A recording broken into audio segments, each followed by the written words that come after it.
Siapa yang sering scroll-scroll TikTok, Instagram Reels, dan media sosial lainnya, selama berjam-jam hanya untuk kesenangan hingga lupa waktu, pekerjaan jadi tertunda dan akhirnya lupa sama tujuan.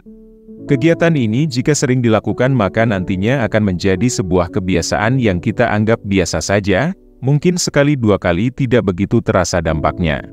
Tapi coba bayangkan kalau setiap pagi sebelum mulai bekerja, kita selalu scroll-scroll medsos dulu, kira-kira berapa banyak kesempatan yang terbuang. Karena faktor kebiasaan inilah yang menyebabkan kita jadi sulit berkembang, tidak produktif, tidak fokus dengan pekerjaan, yang akhirnya tujuan kita tidak terpenuhi. Dampak dari kebiasaan yang setiap hari kita lakukan itu nantinya akan membentuk karakter kita, dan keadaan kita di masa depan.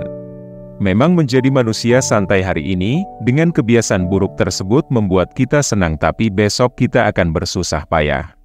Sedangkan jika hari ini kita disiplin, konsisten, menyingkirkan semua pengganggu itu termasuk handphone, maka esok hari kita akan merasakan keberhasilannya.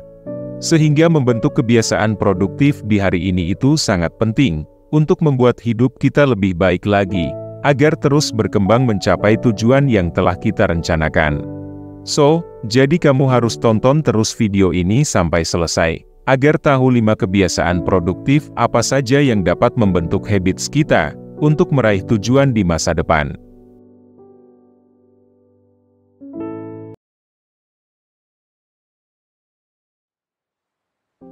Pertama, bangun jam 5 pagi. Mungkin buat kalian yang sering bangun kesiangan jam 7, jam 8, kemudian baru mulai kerja jam 9, coba kalian ubah kebiasaan itu dan mulai berusaha untuk bangun jam 5 pagi, karena banyak sekali manfaatnya. Ketika kita bangun lebih awal, kita akan memiliki waktu lebih banyak untuk fokus melakukan meditasi, olahraga, baca buku favorit dan menyiapkan perlengkapan untuk rutinitas hari ini. Bangun pagi selain bagus untuk kesehatan mental, manfaatnya juga dapat menjernihkan pikiran kita, sehingga dapat fokus memulai pekerjaan dan menyelesaikannya lebih efisien. Kedua, tentukan prioritas. Sebuah studi yang dilakukan di tahun 2015 menemukan bahwa orang yang menuliskan tujuannya, memiliki kemungkinan 33% lebih besar untuk mencapainya, dibandingkan dengan orang yang tidak menuliskannya.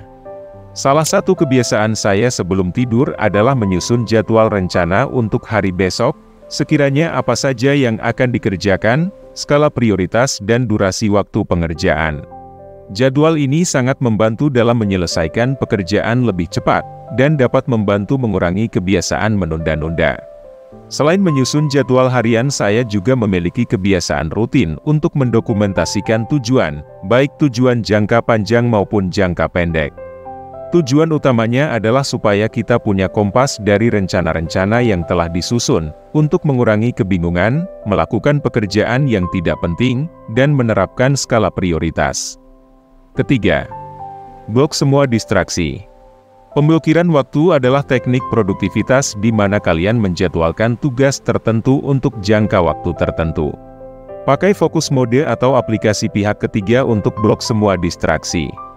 Intinya, lakukan apapun untuk mengurangi distraksi, entah itu pakai teknik Pomodoro atau apapun yang lain. Kelihatannya memang terlalu ekstrim, tapi percayalah hal ini dilakukan agar kebiasaan baru bisa terbentuk.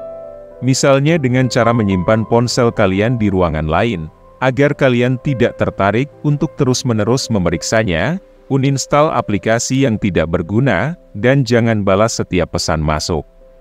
Keempat, tidur 7 hingga 9 jam setiap hari. Kalau kalian adalah tipe orang yang ambisius, mungkin akan berpikir untuk menyelesaikan pekerjaan lebih banyak dan tidur lebih sedikit.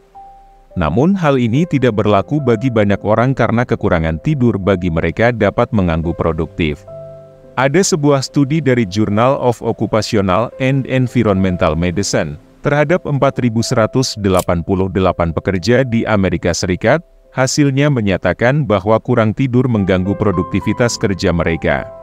Studi tersebut menjelaskan, kelompok insomnia dan sindrom kurang tidur mempunyai produktivitas, kinerja dan keselamatan yang jauh lebih buruk. Sehingga para ahli menyarankan untuk orang dewasa harus tidur antara 7 dan 9 jam setiap hari. Kelima, konsisten adalah kunci. Kalian pasti tahu kalau setiap hari kita bermain media sosial selama berjam-jam, maka kegiatan itu akan menjadi suatu kebiasaan bahkan bisa kecanduan. Sesuatu akan menjadi kebiasaan kalau kalian melakukannya secara berulang-ulang dan konsisten. Ada penelitian yang menyebutkan bahwa perilaku akan menjadi kebiasaan kalau dilakukan selama 21 hari berturut-turut. Sementara itu, ada penelitian lain yang mengatakan berbeda yaitu 12 minggu untuk bisa membangun kebiasaan. Hal ini berbeda karena menyesuaikan dengan perilaku apa yang ingin dibangun dan menyesuaikan dengan masing-masing orang.